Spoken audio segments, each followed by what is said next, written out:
Hey guys, it's Gator. I just got a little quick Wi-Fi battle, I guess, against a guy named Frosty from an exat chat, fifth generation, of course. He's gonna lead with Borutorosu. I don't know the English name, so don't be hating or whatever. I'm sorry. I'm gonna lead with your typical Tyranitar. Yeah, I forgot these things know Focus Blast and Hammer Arm, so that put me at a disadvantage, but I actually live it, and even Boruto's life orb, and I still live it. But you're probably wondering if you actually know a little bit about fifth gen, how the mechanics work. Oh my gosh, you're using a sandstorm team. How unoriginal. Well, it's not exactly a sandstorm team. I mean, I guess it is, but the only. Eh, yes, I am abusing rain, but you have to understand about the concept of change. Okay, now fourth generation. Yeah, I'm gonna get off topic here. I really wanted to discuss a little bit about the metagame in this. This is some serious business right here. And basically, all this video is a freaking prelim sweep for the most part. So basically, fourth generation, in my perspective, is all about typing. Most people say, it's all about stall, but when you look at stall has to deal with the typing. Like Skarn Bliss, I mean, there's not much typing in that, but with other things, there's a lot of typing synergy involved. Like, for example, you would have Skarn Bliss, but then you would have Tentacruel, so you can destroy Infernape or something.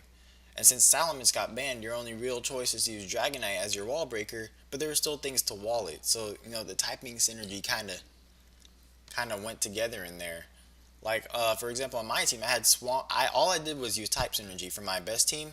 I had Swampert and Zapdos. Those two worked really well together. I think only Ice is non-resisted between the two or something like that, or only Ice is none of them resist Ice.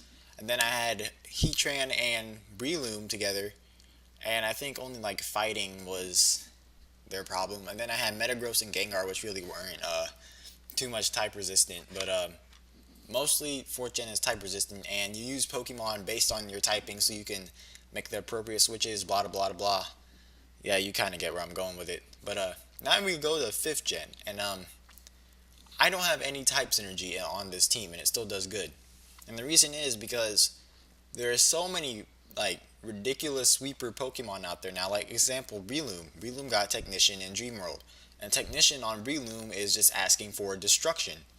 Another example is Dorizu. Dorizu in Sand, Landlos or whatever it's called in Sand, is asking for destruction. Like no one uses Infernape anymore. This is the first time I've seen Infernape in a long time because Blaziken, who has higher base attack and special attack stats than Infernape, got speed boost, which helped its one little problem.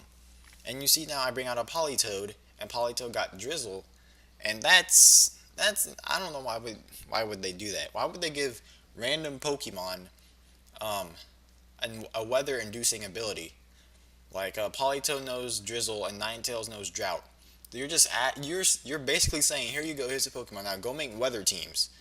And also you have other Pokemon with weird abilities. Like Rankarusu gets Magic Guard, Espeon and Exatu or whatever get a Magic Mirror. It's kind of getting a little ridiculous because like Garchomp's, I think Garchomp's OU now or whatever. So and then there's Shandera with Shadow Tag. See, they're giving random Pokemon random abilities, and on top of that, they're giving them ridiculous base stats. Dorizu has base 130 attack, which is normal, I guess. Daruma has like base 140 attack, something ridiculous. Oh no, Kusu 147 base attack. It goes on.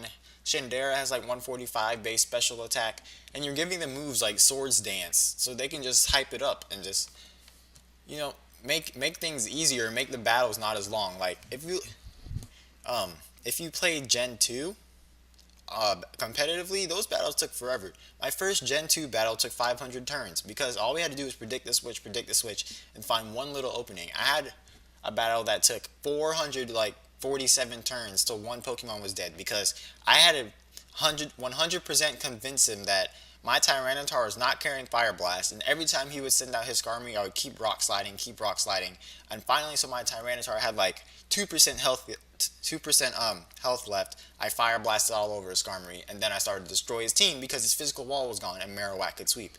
So like stuff like that, predicting the switch and stuff like that isn't as necessary. I mean, it's still necessary because you still need some walls, I guess. But like his team, he has like no walls besides Natare. That's like the main wall now. Natare, Skarmory is still used because you want to stop the physical sweepers that come in the rain like Dorizu and whatnot. You know, so 5th generation is mostly about weather and having the most powerful Pokemon compared to 4th gen in my opinion, but I could be wrong. But that's what I think of 5th gen. And if you were paying attention to the battle, yeah, I just destroyed him with sand and rain. So, but it was still a good battle, Frosty. So GG, and I'll see you next time.